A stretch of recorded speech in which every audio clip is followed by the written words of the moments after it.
ఓం మహాగణపతే నమః. నవంబర్ మాసంలో ద్వాదశ రాశుల వారికి రాశి ఫలితాలు ఏ విధంగా ఉన్నాయో చూద్దాము.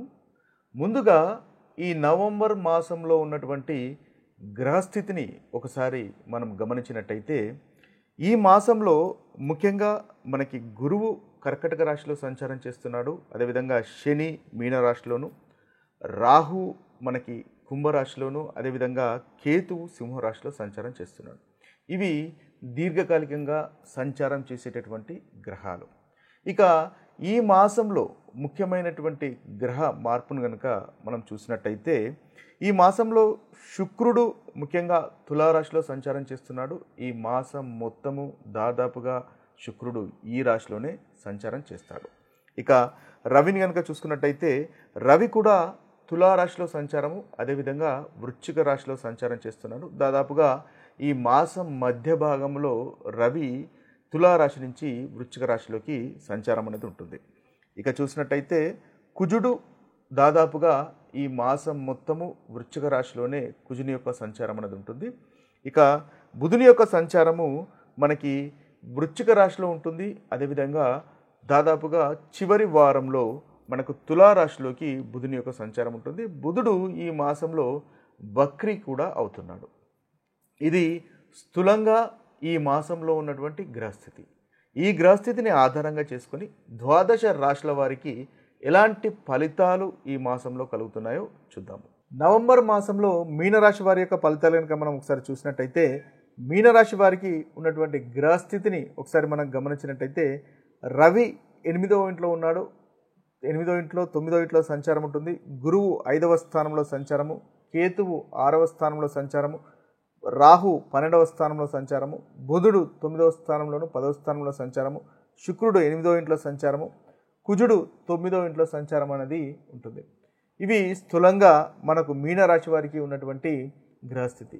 ఈ గ్రహస్థితిని ఆధారంగా చేసుకొని ఈ రాశి వారికి ఉన్నటువంటి ఫలితాలు కనుక మనం ఒకసారి గమనించినట్టయితే ముందుగా అనుకూలమైనటువంటి ఫలితాలు కనుక మనం ఒకసారి చూసినట్టయితే వీరికి శుక్రుడు చాలా చక్కటి ఫలితాలు కలుగజేస్తున్నాడు. శుక్రుడు మీనరాశి వారికి 3వ అధిపతి, అష్టమాధిపతి, మీకు అష్టమ స్థానంలో సంచారం చేస్తున్నాడు. వివాహ ప్రయత్నాలు చేస్తున్న వారికి మంచి ధనవంతురాలైనటువంటి పార్ట్నర్స్ వచ్చే అవకాశం ఉంటుంది. మంచి ఇల్లు ఉంటుంది. పని చేయని అవసరం లేకుండానే మీకు మీ యొక్క పనులు నెరవేరేటటువంటి అవకాశాలు కనిపిస్తున్నాయి. పని మనుషులతో సంతోషంగా ఉంటారు. బుధుని వల్ల కూడా చాలా చక్కటి ఫలితాలు చివరి వారంలో కల్పిస్తున్నాయి. వివిధ రకాల ధనలాభం ఉంటుంది.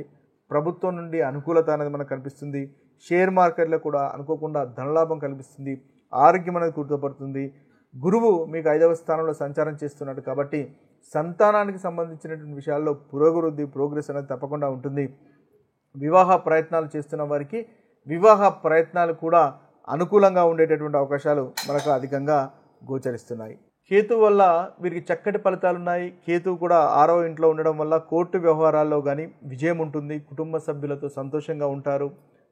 ధైర్యం అనేది పెరుగుతుంది. ప్రయాణాలు అనుకూలంగా ఉంటాయి. శత్రువులపైన జయం అనేది ఉంటుంది.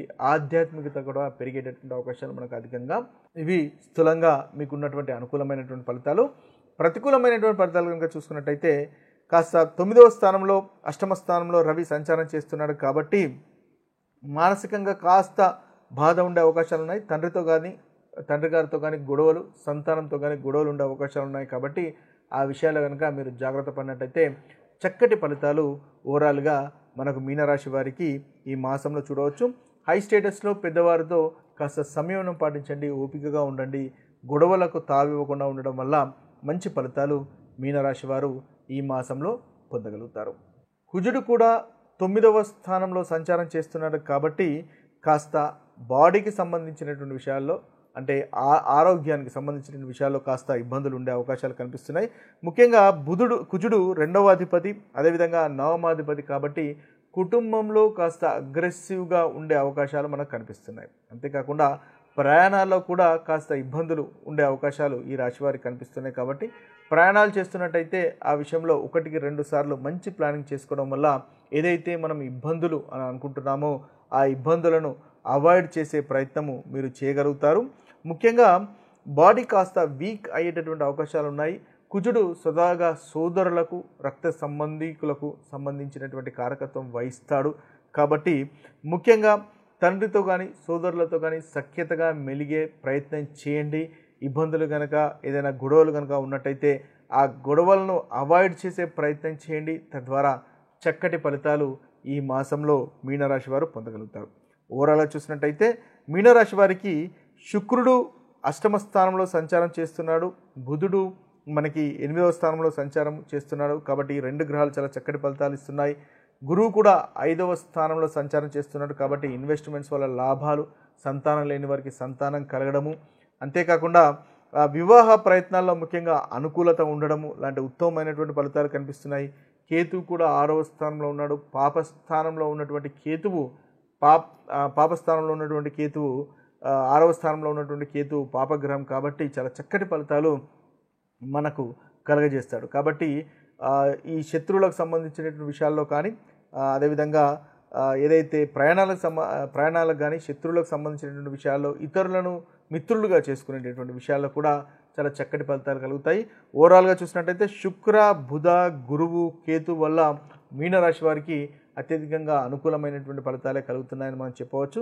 ఏదైతే అగ్రెసివ్గా ఉంటారో, ఏదైతే సోదరులతో కానీ లేదా హై స్టేటస్లో ఉన్న వారితో కానీ అగ్రెసివ్గా ఉండకుండా ఉండడం వల్ల మంచి ఫలితాలు అనేవి ఈ మాసంలో మీనరాశి వారు పొందగలుగుతారు. ఇది స్థూలంగా మీనరాశి వారికి ఈ మాసంలో ఉన్నటువంటి రాశి ఫలితాలు. నవంబర్ మాసంలో మీనరాశి వారికి ఉన్నటువంటి పరిహారాలు కనుక మనం ఒకసారి చూసినట్టయితే నవంబర్ మాసంలో మీనరాశి వారికి ముఖ్యంగా రవి వల్ల కాస్త ప్రతికూలమైనటువంటి ఫలితాలు కలుగుతున్నాయి. అదేవిధంగా కుజుని వల్ల కూడా అంతగా అనుకూలంగా కనిపించట్లేదు. కాబట్టి ముఖ్యంగా చూసినట్టయితే 9వ స్థానం అంటే భాగ్యానికి సంబంధించినటువంటి లక్కుకు సంబంధించినటువంటి ఇబ్బందులు మనకు ఈ మాసంలో కనిపిస్తున్నాయి. అదేవిధంగా ఉన్నత విద్య చేసేటటువంటి విద్యార్థులకు కాస్త ప్రతికూలంగా కనిపిస్తుంది. కాబట్టి ఆ ప్రతికూలత తొలగిపోవడానికి ముఖ్యంగా సూర్య మంత్రాన్ని ప్రతిరోజు జపించండి.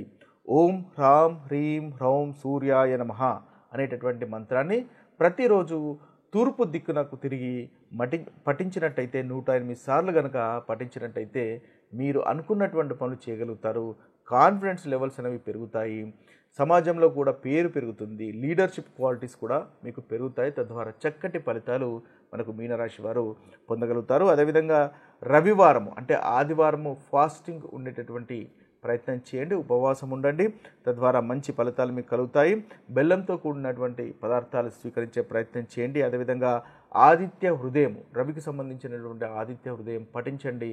తద్వారా చక్కటి ఫలితాలు రవి వల్ల కలిగేటటువంటి ప్రతికూలమైనటువంటి ఫలితాలు తొలగిపోతాయి. హనుమంతుని పూజ అంటే మీకు కుజుడు కూడా అంతగా అనుకూలంగా లేడు కాబట్టి వివాహ ప్రయత్నాలు ముందుకు సాగాలంటే హనుమంతుని పూజించండి. తద్వారా మంచి ఫలితాలు ఈ నవంబర్ మాసంలో ఈ రాశి వారికి కలుగుతాయి. ఇవి స్థూలంగా మనకు 12 రాశుల వారికి ఉన్నటువంటి పరిహారాలు. మరొక వీడియోలో మరొక రాశి ఫలితాలతో కలుద్దాము. అంతవరకు సెలవు. సర్వే జన సుఖినో భవంతు. సర్వే సుజన సుఖినో భవంతు. నమస్తే.